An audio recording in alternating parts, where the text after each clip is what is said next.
What's up, fam? Brandon Walker, more Cowbell, Mississippi State podcast presented by SEC Country. Got a good one today. I don't normally say that because normally it's just terrible out. Am I bright today? Is it really bright in here, Landshark? I guess I'm okay. Seems a little normal. It seems a little normal? All right. Sorry. We're going to have Steve Robertson on the show today. We're going to talk recruiting. Got about 3 more weeks of recruiting before the actual National Signing Day, even though that seems like it's been replaced.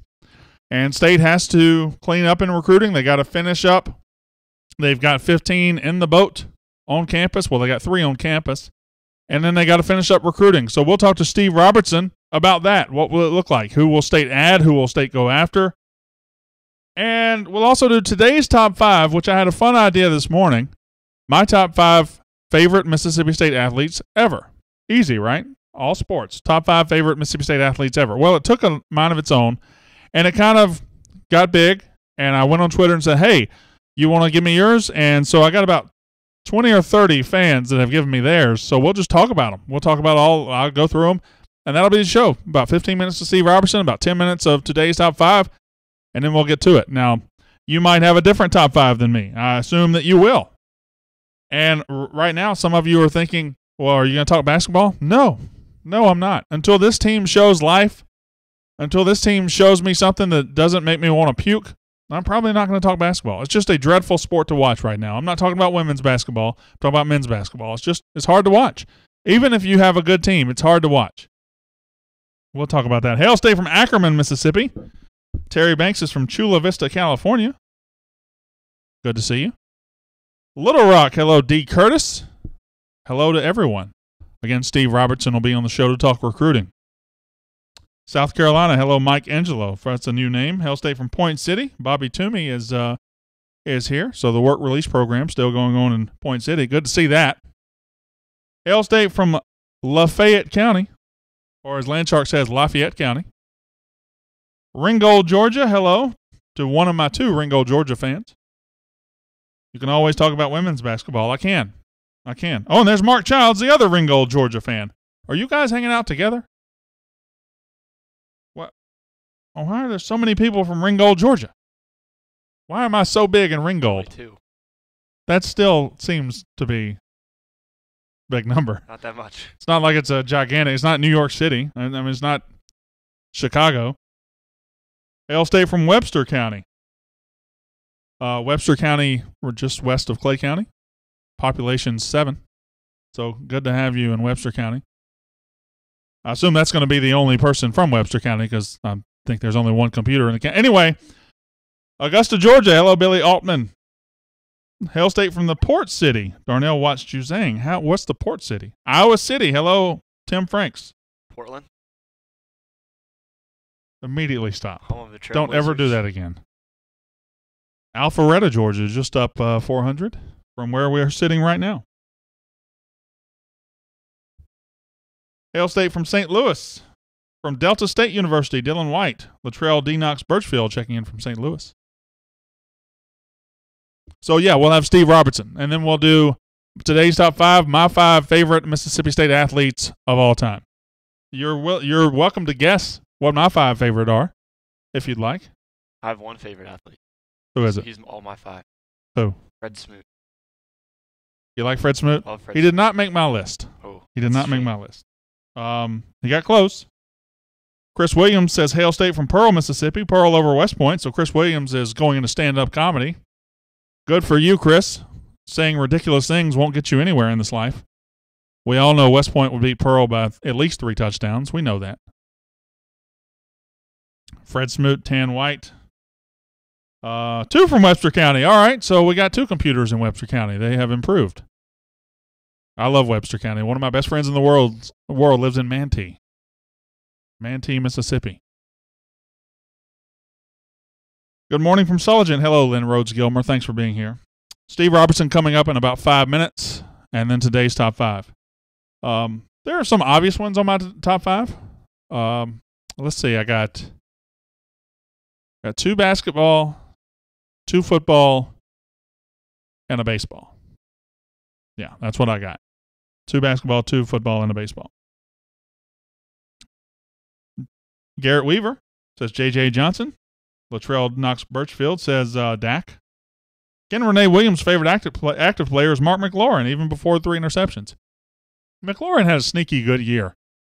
And I don't think people realize how good the year was that he had. They have a diner in Mantee now called Pop's Diner. Wow. Big in Pop's Diner. We should go to Pop's Diner and eat whatever they serve. I'm guessing fried catfish is one of the menu items. A diner, Pop's Diner. Ken Renee Williams' favorite past Mississippi State player is Chris Relf. Not bad. Not bad. Mario Alston, Dante Jones says Charlie Jones. Reed Burrell checking in from Bentonia, Mississippi. Jan, I don't know if it's Neves Peacock or Nieves Peacock, but I'm saying Sneeves. And she nails one of mine right on the head. Jay Hammer's very, very close. You got 2 of 5, but you're very close. 2 of 5. So we'll have that. This is a good topic, and I like this topic. So that's what the second half of the show will be. Just this. I'll talk about mine, and then I'll read yours from Twitter. I got about 30 from Twitter. I don't know if I'll be able to read all of them, but then we can also talk about this when I come back to the Facebook Live at the end. When I come back to the Facebook Live after the show, we can certainly talk about this because I think it's a great topic, and I applaud myself for coming up with it. I think I deserve a pat on the back. So I can't reach my back because I'm fat, but it's back there. I know it's back there. See, it's right behind me all the time. Can't shake it. My favorite past player is J.J. Johnson, says Joseph Edney. Yeah, everybody's giving me their list. Jeff Malone, Dak Prescott, Will Clark, Victoria Vivians, Fred Smoot. Everybody's giving me their list. See, this is why. Did Jace Christman make the list? No, he probably will in the future. Probably will. There's one current player that I really struggle with not putting on my list. And I wanted to put her on the list so bad, but she gets honorable mention. I think you know who it is. And really, I might, by the time I do this in 30 minutes or 20 minutes, I might have her on the list. I might change my mind. I really might. Scott, Ashley Cooper from down in Fort Walton Beach, Florida. Big fan of his. All right. Terp, I have nothing left to say out here. Would you like to talk for a second, or should we just go right into the podcast? No, don't. I was just kidding. You never talk. I saw Fred Smoot a lot. Popular. People love Fred Smoot. People love Fred I Smoot. love Fred Smoot. Why do you love Fred Smoot? From NFL Street. I play with him all the time. From NFL Street, the video game. Yes. I was going to say because he played in favorite DB. He played in 99, 2000, and you were 4 years old. Yes. About. So you have no idea what Fred Smoot looked like in a Mississippi State uniform. You just you liked him from a video game. I didn't even know he went there until a couple weeks ago, but he's now my favorite Mississippi State player of all time. More than Dak? Yes, 1,000 times Dak. Hmm. Also, why is Dak still our cover photo on this page? Because it's Dak Prescott. Yeah, but he's washed up. It's Dak freaking Prescott. That's why he's what? UGA's isn't Herschel Walker.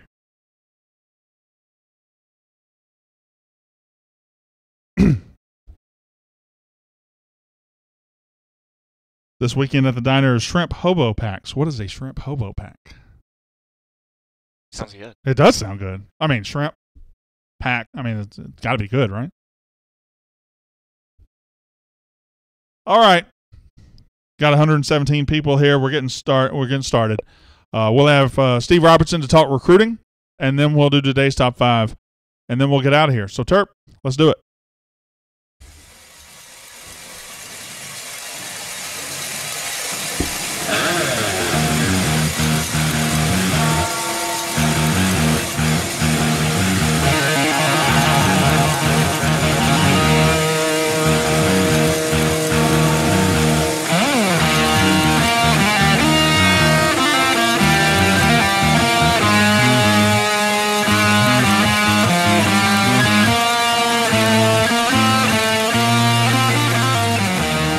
The More Cowbell Show, brought to you by SEC Country.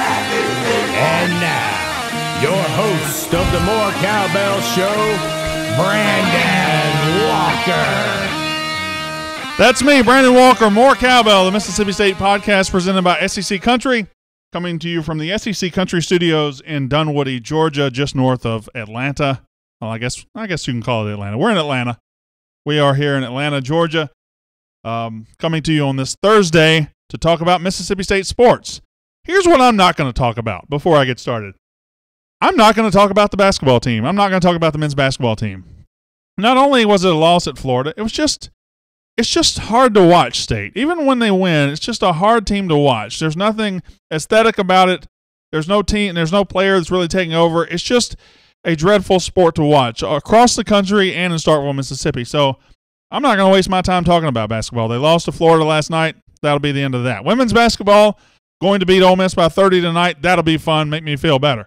But on today's show, we're going to talk to Steve Robertson of Scout.com, GenesPage.com, and we're going to talk about recruiting. Signing day, the real signing day, is in about 3 weeks. It is coming up very fast. It seems like it really doesn't matter anymore because of the early signing period. However, State still has some cleaning up to do in recruiting. They still got to finish up. They still got to add a couple of players. So we'll talk to Steve about those players and who we should be looking for. On today's top 5 will be my top 5 favorite Mississippi State athletes of all time. And I also reached out to Twitter. I've got some of yours, so we're going to talk about those. That's a fun topic for me, and we're going to talk about that. But first, we're going to talk about football.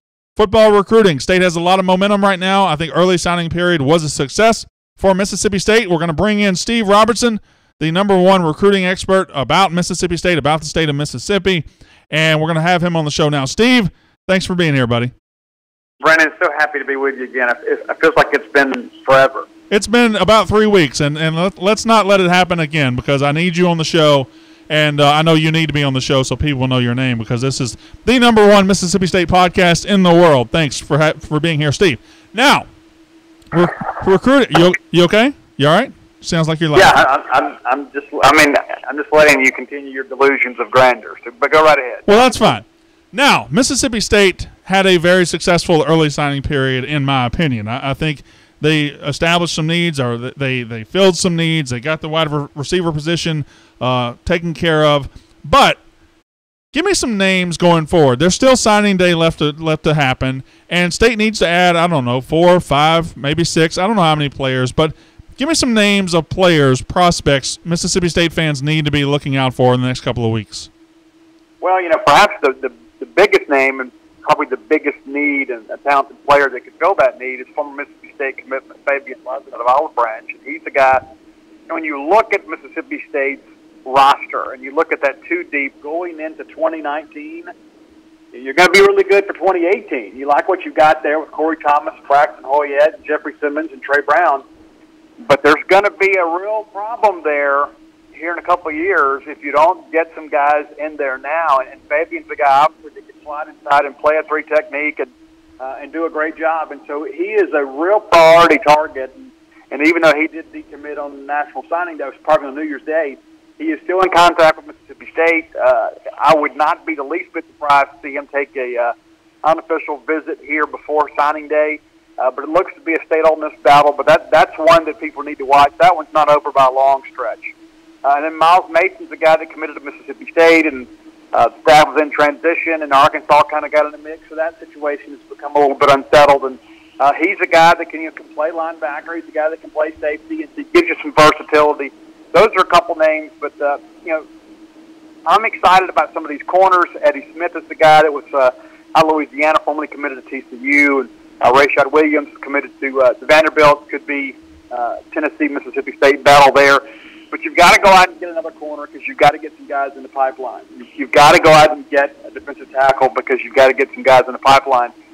But there are probably 6 spots, I would say. I would expect State in the end to sign 6 more players on the February National Signing Day.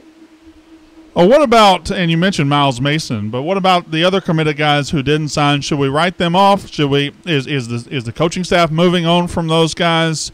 What about those guys? Well, Griffin McDowell was an offensive guard, and as of now, I still expect him to sign. He was a guy that, because of, Joe Moorhead comes in, he's putting the staff together, and you're focused immediately on your December guys. There's a couple of guys in there I could tell that felt maybe a little bit neglected, and I think that's been repaired now. Marcus Johnson's in contact with with Griffin pretty much every day now. He's set to visit next weekend, I believe, and then set to sign in February. Asias Ferg, I could see that one going either way. And the fact that you see these new corner names pop up kind of tell me that perhaps they're looking at some other opportunities there. And then, Nathaniel Watson's a guy that wants to play wide receiver, but, this kid's no dummy. I mean, you see the fact that State's already signed 3 receivers in this class, 2 of which are now already on campus. The other, Malik Heath, was an Under Armour All-American. I like Watson a lot. I think he's a great athlete. I think he can play either side of the football, but he seems pretty dead set on playing receiver. So if he gets those assurances from Mississippi State that, hey, you're going to get an opportunity to play receiver, I think he sticks. If it becomes one of those, hey, you're an athlete, we'll get you in and we'll try to get back or wide receiver, I could see him looking at some other opportunities. Is there any possibility of a surprise on signing day, like a name that we haven't heard yet? Do you see Joe Moorhead trying to work those channels, or is he really just focused on those 5 or 6 names you've already mentioned and locking those down as good as he can? Well, we saw Mississippi State offer Ryan Winkle, an offensive tackle out of Christian Brothers School, on National Signing Day once Jerome Carvin elected to sign on with Tennessee. And so what that tells me is when you saw James Williams flip to Ole Miss and then State adds Shamar Kilby-Lane, it shows me there is a plan, that there is an if-then scenario for anything that happens. And that's what I want to hear about my head coach, is that when things happen that are maybe negative, we're not just going to throw our hands up in there and say, oh, woe is us. We're going to go to the next guy on the list. And that's what happened. And I think that speaks well for what's going to happen between now and February. I don't think there's going to be just a handful of guys. I think with all these guys and all their connections, they'll be beating the bushes and trying to get the best players possible. So I expect new names. Just like we saw Caleb Tanner, former Georgia commitment out of Miller Grove, he's now been offered Mississippi State. He's pretty excited about it, plans to come in and take an official visit. So I think there's going to be a lot of excitement, and there will be some new names, new personalities to get to know. And I don't rule out State probably signing 1 or 2 of these new names that emerge here in the coming weeks. I want to go back to Fabian Lovett just because I'm a bitter fan, and, he – as soon as the clock strikes midnight on New Year's Eve, he decommits, and it was obviously orchestrated, Steve. I mean, you can't deny that it seemed orchestrated. And it seems like we've been down this road before of, a guy decommitting or an Ole Miss being in the mix, and ultimately he signs with Ole Miss. Talk me off the ledge here. Why am I supposed to believe State has a chance with this guy when it feels like an Ole Miss drama play that's being written and playing out before our eyes? I think that's a great question, and quite frankly, when that happened, and immediately – and like you, Brendan, you've been around a few 24 hours. I feel like I've seen this movie before. It's like all of a sudden State wins the bowl game and everybody's excited. There's a lot of momentum, and then there seems to be this effort to rain on State's parade. And I think one of the best things that I've seen through all this is a lot of Mississippi State people that didn't just go with that. They didn't go, oh, woe is us, look at us, this kid decommitted. It was something that we had been expecting to possibly happen.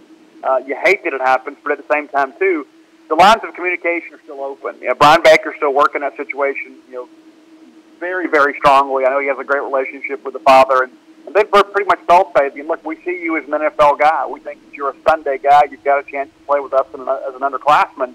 And you look at the guys that are in front of you and look at this defensive front that's going to have an opportunity to play in the NFL, and just about everybody over there we feel has pro potential. We see you as that same guy. And I think that message has kind of resonated with him because it's not a promise. There's actually productivity to go behind that promise with Jeff Simmons and Montez Sweat and Gary Green and Corey Thomas and some other guys that have really improved under Brian Baker's leadership. And so I think that's appealing to Fabian. I don't think that you're going to see any public declarations from him where he announces for anybody between now and signing day. I think he'll just go into signing day and make his pick. But I can't sit here and tell you that I expect him to sign with Mississippi State, even though the chatter recently I think is a little more positive when it comes to the maroon and white.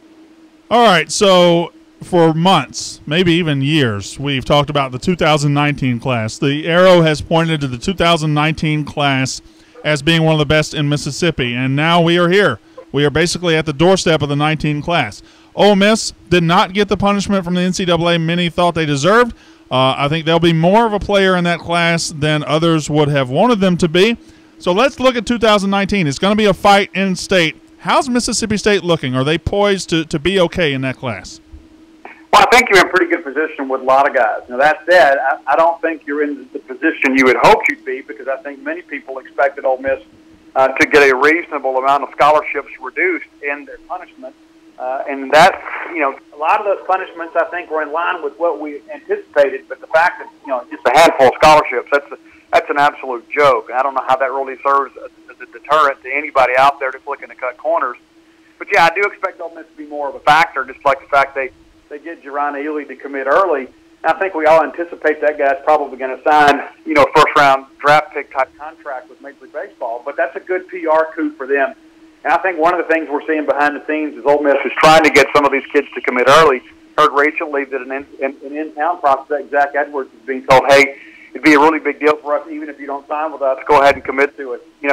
And that's kind of Ole Miss in a nutshell. It's trying to get the headlines, rather than get guys on the sidelines. And I think that's a big part of things as we move forward, is that State's got to fight through this early PR nonsense and be ready to roll and get some of these guys committed. And I think that there will be an adjustment period as this new staff kind of gets to know the recruits in this class, and probably be some changes in the priorities and targets in that respect. But I do expect a good class from Mississippi State, and I do expect Ole Miss to be a little bit more of a player than we anticipated maybe a year ago.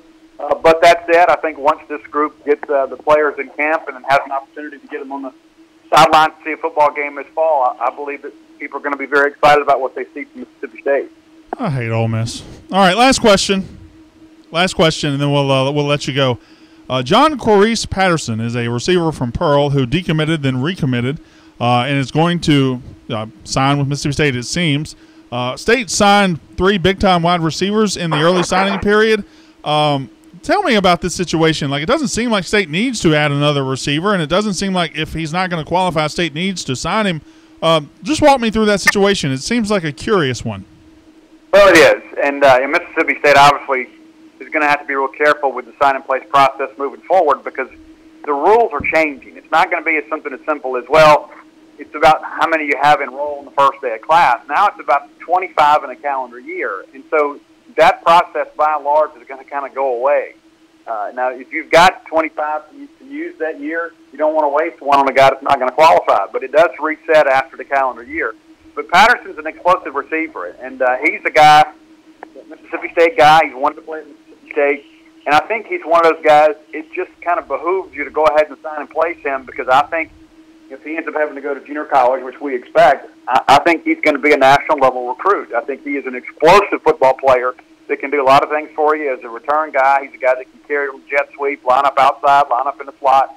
I think he's just simply too good to pass on, and I think that's really what's driving the thought process here, is that, you know what, if we sign and place this guy, that gives us a leg up 2 years from now when this kid comes out. He'll remember us for being loyal. And I think in the end, that's what matters most in this deal. And it's a unique situation, because I think Mississippi State has kind of been wide receiver poor, for a stretch here. And then you've got a guy like him in your home state that looks to have the potential to be a very, very explosive football player on the next level. I think you got to go get him. All right, very quick. I told you that was the last question, but I lied. I'm doing today's top 5. I do that every day, and it's my top 5 favorite Mississippi State athletes ever. I've got a lot of Twitter people that are saying their favorite top 5 Mississippi State athletes ever. Off the top of your head, can you give me 5? Absolutely can. Okay, go ahead. So I'm going to say number 5, one of my favorite baseball players of all time, Gator Thiessen, Mississippi State. All right. Loved him. I thought he was the Mississippi State story personified. Number 4, I've got to go with Dante Jones, even though he was only here for a semester. I think the impact that he made on Mississippi State basketball is something we'll never forget. Not to mention the way that he just simply would wave Richard Williams off and just keep bombing threes against Kentucky. That's something I'll always remember. I think number 3, I got to go with probably John Bond. When I was a kid, the first football game I ever saw in person was when Mississippi State beat Alabama 6-3 November 1st, 1980, and John was my childhood hero, and now I'm privileged enough to call him a friend. And number 2, I would have to say Rafael Palmeiro, and number 1, Will Clark. Wow. So no Dak Prescott on Steve's list. Well, I'm an older guy. Yeah, you are. And, you are tremendously old. I don't look it, and it's the love of a good woman has kept me young. So you went 3 baseball. You went Gator Thiessen at number 5. You went Dante Jones. You went John Bond, and then you went Palmeiro and Clark. Not bad. Yeah. Not bad. I think that's pretty in line with a lot. I think you and I share two of our lists, and I'll get to my list shortly. But I'll let you go now, Steve. I really appreciate you being here. As always, you're always welcome here. And, hey, guess what? Well, I won't say that out loud. Anyway, that's Steve Robertson. Thanks for being here, buddy. See you soon, bud. All right, man. So he went ahead and said it anyway. We're going to see each other next week. I wasn't going to say it out loud, but there it is. Anyway, so top 5. Today's top 5. As we get into that, Steve's was interesting. Gator Thiessen, Dante Jones, John Bond, Palmeiro, and Clark. Should I do mine first, or should I read yours first? Let's do mine first. Let's do mine. So my top 5 favorite Mississippi State athletes ever. First of all, there were 3 that did not make the list that really bothered me they didn't make the list, that I really wanted to have on the list, but they got edged for whatever reason. Those 3 are Anthony Dixon, running back out of Terry High School, 4-year running back for Mississippi State. Darrell Wilson, shooting guard for the 1996 Final Four team. Great player, loved him, awesome, both of them. And Morgan William, who was the hardest one to keep off the list. Morgan Williams, the very hardest one to keep off the list. If it were a top 6, she would have been on it. And I feel bad. I might just slide her into number 5 eventually. I don't know. But Morgan Williams is tremendous and one of my favorites ever. But my top 5 favorite Mississippi State athletes of all time. Number 5, Timmy Bowers. When you talk about that early run in the early 2000s, State going 25-2 in 2004, becoming a number 2 seed. They didn't go to the Final Four. No, they didn't go to the Sweet 16. But it was still a great time to be a Mississippi State basketball fan. And great players like Winsome Frazier, Shane Power, Lawrence Roberts, Brandon Vincent, all those guys were great. But to me, Timmy Bowers was the glue that held everything together. He was the most important player. He was the guy that when the chips were down, that's where you went to. Timmy Bowers, number 5. Number 4, J.J. Johnson. Came out of nowhere. 1997, 98. Well, both of them, I guess. He was the best running back of the 90s for Mississippi State. That was another time, the late 90s Mississippi State teams, that was very special. The team that went to Atlanta to play Tennessee, if he is fully healthy, they win that game. I will always believe that. J.J. Johnson, number 4. Number 3, I share with Steve Robertson, Dante Jones. Yeah, he was only here a year. We went to the Final Four. It was the best team in school history.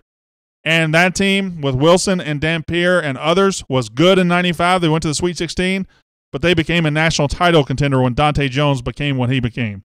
And it wasn't always pretty. For the first couple of months, it felt like a square peg in a round hole, but by March, that guy was one of the best players in the country, and State was one of the best teams in the country.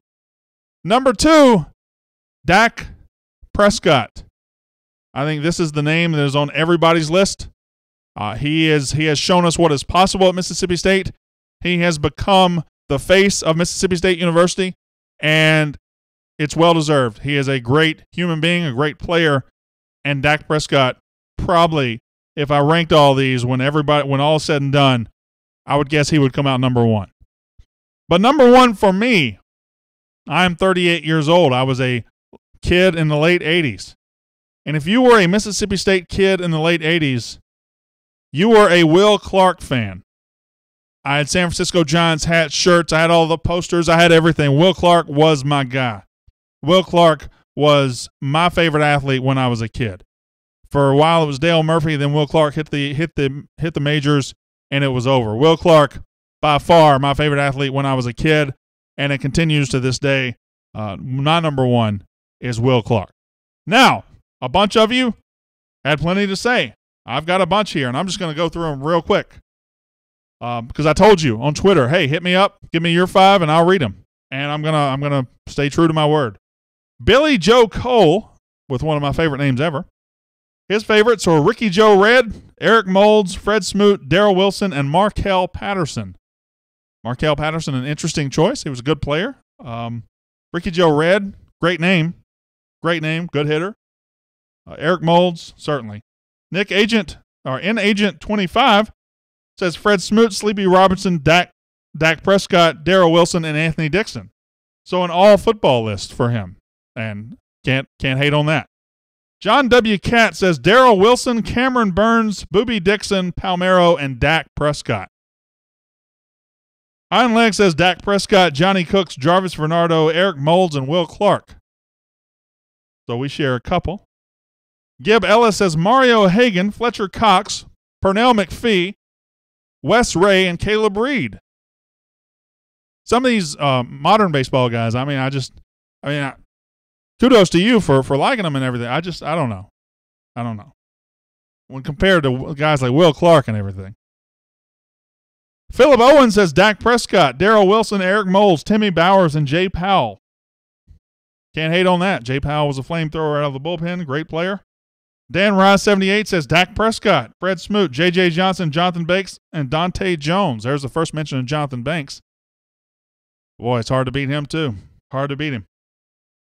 MSU Dog for Life goes with DeCenzo Miller, Dak Prescott, Darrell Wilson, Dominique Dillingham, and Rafael Palmeiro. Good to see Dominique Dillingham get some love here. She was a special, special player. Not the best player on the court, but the player you probably wanted on your team the most. A Brandon Vincent type on the women's basketball team. Rekov 80 says Prescott, Brent Rooker, Will Clark, Darrell Wilson, and Jarvis Bernardo. Darrell Wilson getting a lot of love here. A lot of love. Brandon Clarity says Ashley Cooper, Will Clark, Darrell Wilson, Dak Prescott, and Josh Morgan. I would say behind Dak Prescott, Darrell Wilson's probably getting the most love here. Jay Davis 2333. His is Palmeiro, Clark, Darrell Wilson, Dak Prescott, and Burke Masters. There's a good name. That's a good one. Nobody else has mentioned Burke Masters, but there it is. Responsible for maybe my favorite Mississippi State moment ever. It's between that grand slam and Morgan Williams' shot. I'm a little lost here. Didn't do a good job of spacing. Uncle JRW says Dante Jones, Eric Dampier, Dak Prescott, Eric Moulds, and Will Clark. It's a solid list right there. Sports on Sports 6 says Dak, Jeffrey Ray, Timmy Bowers, Hunter Renfroe, and Jarvis Bernardo. First mention of Hunter Renfroe, another great baseball player. Kevin Wright has Eric Moulds, Derek Zimmerman, Hunter Renfroe, Eric Dampier, and Dakota Prescott. And Hunter Renfroe immediately gets back in the game. George Hennett from Point City says Dak Prescott, Rafael Palmeiro, Darrell Wilson, Morgan William, and Derek Zimmerman. I might just copy George's list. I think I like George's list better than mine. Dak, Palmeiro, Darrell Wilson, William, and Zimmerman. Yeah, that's a good list. Tyler Warren says Eric Moulds, Darrell Wilson, Fred Smoot, Timmy Bowers, and Will Clark. Darrell State says J.J. Johnson, Darrell Wilson, Eric Moulds, Dampier, and Dak Prescott. Kevin Anderson says Dak Prescott, Timmy Bowers, John Bond, Super D, Darrell Wilson, and Brent Rooker. I didn't realize Darrell Wilson had this kind of effect on our fan base. I mean, he's all over this thing. He's right behind Dak Prescott. Drew Newell says Fred Smoot, Dak Prescott, Jonathan Holder. There's a new name. Timmy Bowers and Brent Rooker. Chandler Knight says Dak, Anthony Dixon, Jonathan Banks, Jarvis Bernardo, and Adam Frazier, another new name. Chandler Crawford with Adam Pyatt, Timmy Bowers, Matthew Maniscalco, Dak Prescott, and Charles Rhodes. He brought the heat with several new names. Charles Rhodes, a great player and great personality. Not a good pick. Good pick, Chandler Crawford, or whoever said it. Rodney Hopper says Rafael Palmeiro, Dominique Dillingham, Dak Prescott, Caroline Seitz, and Will Clark. I think Seitz was a softball player, if I'm not mistaken. Scott Carr with Dak, Will Clark, Smoot, Don Smith, and Cameron Burns. Anytime you mention a Cameron Burns or a 1991 member of the basketball team, I get excited. John Pittman with Anthony Dixon, Jarius Norwood, Jarvis Bernardo, D. Bost, and KJ Wright. A couple of new names.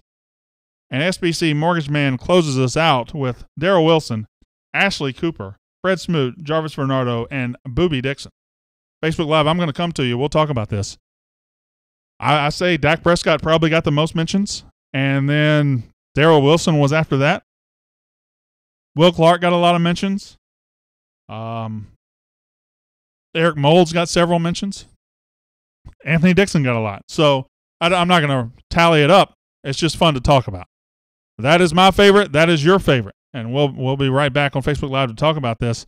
On the podcast, thanks for listening. We'll be back on Monday. I'll have one of my kids with me because I'm off that day. But I'm still going to come here and do a show because I love you guys. Yes, we are. We've already been told we're going to be here. Yes, we are. Nope. We are. No, we're not. Who said that? Mark. We'll talk about it in a minute. My name is Brandon Walker. You've been listening to More Cowbell, the Mississippi State podcast presented by SEC Country. I got an email from Mark yesterday saying we're going to do it. When did this change? About 15 minutes ago. I don't want to skip a Monday show. Why do y'all get a day off? It's a holiday. All right. Now, any list without D.D. Lewis is uninformed, says Burnell McGee. Well, I think it's an age thing. I mean, D.D. Lewis played before a lot of fans were fans or alive. So, I mean, I don't have D.D. Lewis on my list. I never saw him play. Pretty easy. Bailey Howell should be on every list if that were the factor. If that were, something. But nobody saw him play. It's just before the majority of the fan base was watching. Winsome Frazier says Candy Solis Williams. Yeah, I liked Winsome Frazier a lot. Jay Hammers says Darrell Wilson, Eric Moulds, Kiefer McGee, Dak, and Brad Corley. Nice list. It's a good list. I think Dak definitely shows up the most. Kiefer McGee, there's a new name. It's a good name. I'm surprised Darrell Wilson showed up that much. Like, I just, again, that team was good with Darrell Wilson and Dampier, but when Dante Jones came aboard, it became one of the best teams in the country. Jeff Malone, John Bond, Rafael Palmeiro, LaToya Thomas, and Johnny Cooks, says Junior Ray. It's weird. LaToya Thomas, number one pick in the WNBA draft, but never reached her Tan White, never reached to the level of belovedness that Victoria Vivians, that Tierra McCowan, that Morgan Williams seem to have right now. And then I guess that's winning. That's all that is. No Darrell Wilson, no Final Four. Well, saying no Dante Jones, no Final Four. I mean, you can say it for both of them. I agree with you. No Darrell Wilson, no Final Four, sure. But Dante Jones is what put the team over the top. And when Dante Jones became somebody who could score 25 or 30 a night and nobody could guard him, that's why we beat Kentucky by 11. That's why we beat Connecticut. That's why we beat Cincinnati.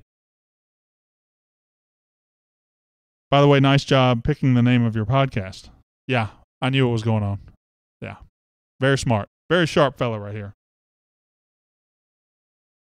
A lot of people loving John Bond. Pamela Hilliard says one of her favorites, John Bond. Dante Jones was the reason we beat Kentucky that year, Kevin Wright. Yeah, he was the reason we beat Kentucky and Cincinnati. I mean, you couldn't guard him. In March, he could not be guarded. Darrell Wilson, good player. Terrific player. All-time great at Mississippi State, but Dante Jones made that a national championship contender.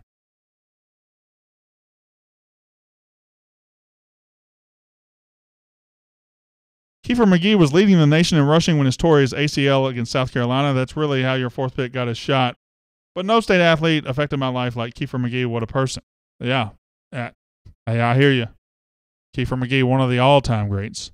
Just a shame what happened. But J.J. Johnson's on my list, Kiefer McGee on your list. They were both great. Darrell Wilson was the reason we beat UConn. Darrell Wilson was outstanding. And I told you he's one of my honorable mentions. I like Dante Jones a little bit better on this list. Jeff Malone, best basketball player at MSU, check his pro stats. Well, if you're checking pro stats, then Jeff Malone doesn't scratch Bailey Howell. I think Bailey Howell is unquestionably the all-time best Mississippi State basketball player. His stats haven't really been touched. He's a basketball Hall of Famer. Jeff Malone was great. I liked him, but I don't think he scratches the surface of Bailey Howell. I miss the basketball team being in the NBA. Yeah. Or the NCAA, excuse me. Yeah. I do too. I know why Stansbury was asked to leave, but the fact remains that since Stansbury left, his last year that we were so miserable in, that we hated so much, we haven't even touched that level since. I would kill for 21-11 on the NCAA tournament bubble right now, but it ain't happening. Johnny Cooks, Alexis Silkwood, Smoot, and Michael Hennig, says Kenny Manning. How does Pork Chop Womack not get an honorable mention on the show? Top 5 nicknames in MSU history. I mean, there's a lot of athletes here. A lot of people to talk about. I mean, he's great. All these guys are great. Our new tight end signee that said he couldn't stand Ole Miss should make the list just for that comment. Brad Cumbest, one of my new favorites. Yes, absolutely. Follows me on Twitter. Like Brad Cumbest. Why was Stansbury asked to leave, says Jeff Hart. Well, I mean, we thought the program had gotten to a state of disrepair, and it was embarrassing, and we thought we could do better. And we, at least for the next 7 years, we have been wrong. We've been wrong so far. We haven't done better. Dante started to mesh with the team in early February. Things took off after beating Oklahoma in the middle of the SEC schedule. Michael Wright says no Papelbon. No Papelbon. New top five players currently on the men's team that couldn't hit water if they fell off a boat. That happened. Oh, calm down, Jay Hammers. Calm down. Next year will be the whole 2018 defensive line. Yeah, Jeffrey Simmons can get on this list. Hey, current players that could get on this list eventually. Simmons. I think Keaton Thompson could challenge this list eventually. Morgan Williams, I've already told you she's probably going to get on the list. Could Jake Mangum get on the list before he leaves? I don't know. There are definitely exciting players on every team right now for Mississippi State, and hopefully men's basketball will see some guys break through too. Should have let Stansbury stay, but request some assistant changes. The program went down after Robert Kirby left. Steven Stafford. It's been a long time. It's been 6 or 7 years now since Stansbury left. I don't think we should continue having the Stansbury debate, but it can't be denied that State hasn't reached the level he was at and the level we were displeased with since he left. That's inarguable. You can't deny it. Fitz, Victoria Vivians can make the list. Q can make the list. Quindary Weatherspoon's, I don't think so. But Fitzgerald maybe, and Victoria Vivians, yeah, very possibly. Fitz, Hill, Sweat, Leo. That looks like a ridiculous sentence if I didn't know what you were talking about. LaToya Thomas is the Bailey Howell of women's basketball at State. Not bad. Yeah, she's definitely, she was a great player. If she came along in this era, we would build a statue of her. And her Tan White too, probably. But it is what it is. Thank God for the girls. You're 100% right. The guys are tough to watch, says Joel Edwards. Just hard to watch. Men's basketball as a whole is hard to watch. The play is awful. It's sloppy. The officiating is junior high quality at best. It's just a bad product. And it's not just Mississippi State. Men's college basketball across the board, even the good teams are hard to watch. It's a sport, college basketball, that has gone down considerably. And it's weird because NBA basketball has gone up. It is as good right now as it's been in some time. But college basketball is I almost cussed, but it's bad. It's bad. My time at State from 2002 to 2006 was the best stretch of MSU basketball, says Jeff Hart. That was fun. That was very good. But we don't have players fighting each other on TV now. Who cares? They can all fight on TV if they'll win basketball games. If they'll go out and win 25 games, they can have a Royal Rumble every practice, every show, every game. Our fight song could be everybody was kung fu fighting. Just win some damn games. I don't care if they fight in the stands. Sorry. Got a little carried away.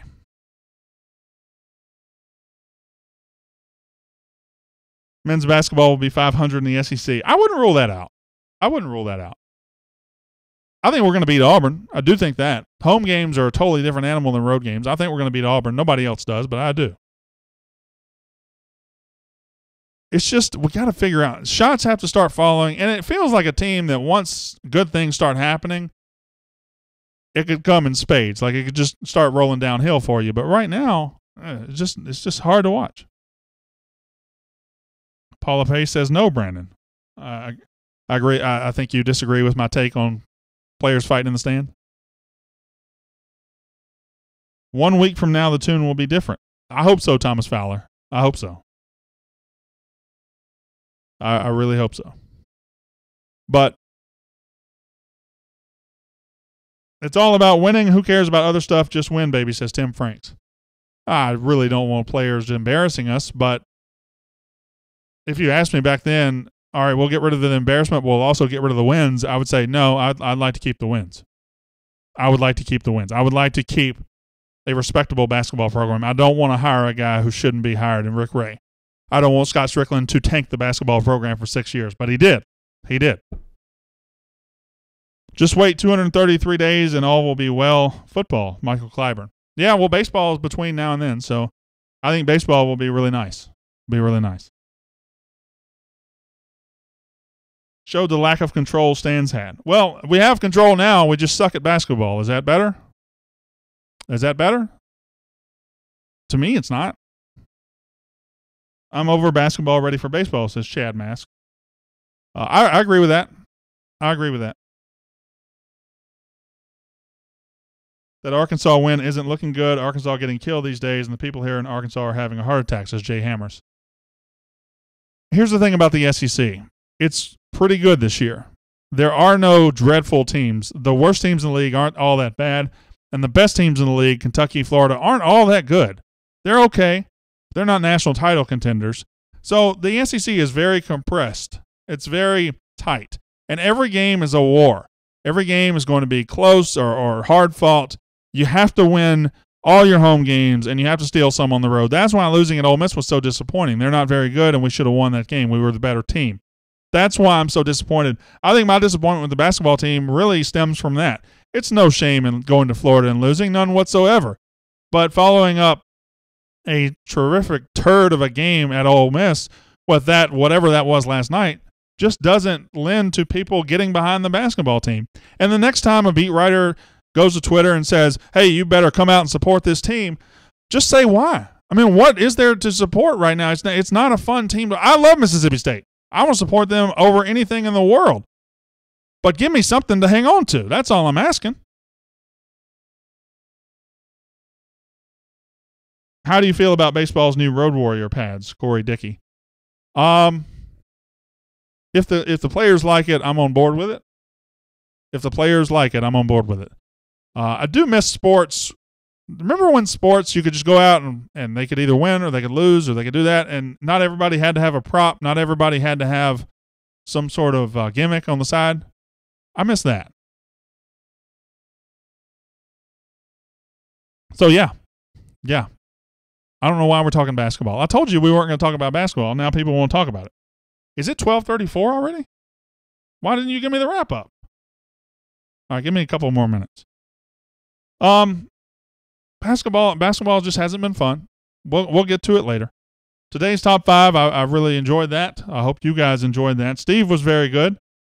He was informative, and recruiting is definitely something to look forward to in the next couple of weeks. As Mississippi State tries to finish out its 2018 recruiting class, hopefully they do that successfully and do it well. Joe Moorhead, I think, has a lot of momentum. As the football coach, the win in the Taxslayer Bowl helped the program tremendously. Shout out to Greg Knox for helping to make that happen. Shout out to Ron English, who just got added to the Florida staff.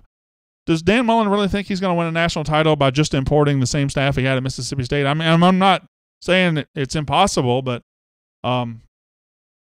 did Florida really, when they were looking for a coach, say, let's just take the entire Mississippi State coaching staff and we'll be good? It's just odd that he brought everybody he possibly could. Thank you, Jay Hammers. Why didn't you give Papelbon any love in your picks, Jason Freeman? I mean, okay, so I had 5 picks, and to me, Jonathan Papelbon doesn't register anywhere near my top 5. Great Bulldog. Loved him doing the game day a couple of years ago. He was good player, but if I had like a top 20, Papelbon might make it. There are certainly baseball players like legends like Rafael Palmeiro, like Will Clark, like Jeff Brantley. I mean, I would have to go a while before I got to Papelbon. No disrespect to him, but just we have a great history. And there are a lot of good athletes to get on that list. Plus, he played for the Red Sox. And once you play for a team like the Red Sox, I don't care. I'm ready for baseball, too. I think we could go to number 1, says Ginger Tuck. Girls versus Ole Miss today. That coach there is crazy, says Jay Hammers. Yeah, one of my favorite days of the year. Because tonight, about 8 or 9 on Twitter, you can look on Twitter and all the beat writers' accounts, and they'll have pictures of the Ole Miss coach doing this or doing that or something weird. Looks like a human cartoon. It'll be hilarious. Hello, Lady Bulldogs are top 5. They are. They are. Do you not think we talk enough about the women's basketball team? We give plenty of love to the women's basketball team. They are the shining star on campus right now. They are the model of what Mississippi State can do. In a sport that State had never had any success, we are a national title contender. So don't tell me we can't do it in football. Don't tell me we can't do it in basketball. We're doing it in a sport we have never had any success. It just takes the right coach and the right players. All right, I'm getting all fired up. Go State, beat Ole Miss tonight. It'll be fun. We'll be back whenever we'll be back. Landshark apparently needs a day off. Turp has to have a day off for whatever he's doing. Until next time, my name is Brandon Walker. You've been watching More Cowbell, the Mississippi State podcast presented by SEC Country.